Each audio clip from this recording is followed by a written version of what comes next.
Senior Leadership and Management Masterclasses to influence your output, growth, change and culture.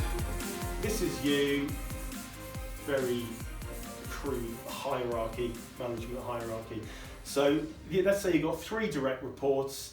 You've got your list of tasks, their list of tasks relate to project 1 only, project 2 only. This is obviously overly basic, but let's just illustrate it. Project 3.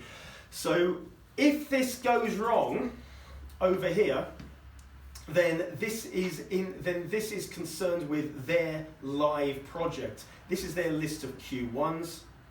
You've delegated this. So this comes. So this project would be related to just one of the many projects that you are overseeing, that you have delegated.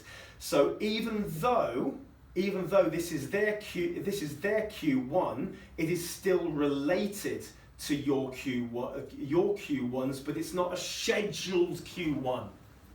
Someone else's Q1 is your Q3, which means it's urgent, they are shouting, it needs to be done. It's not important in this context, but this is where you have to ask yourself, what do I do with this information? We'll talk about how to handle it when we come to scheduling later, okay, after the next break.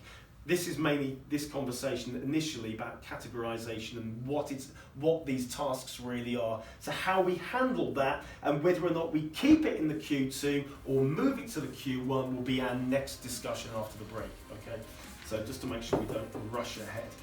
But keep that in mind, that someone else's problem is their Q1. Enroll on this masterclass now to influence your output, growth, change and culture.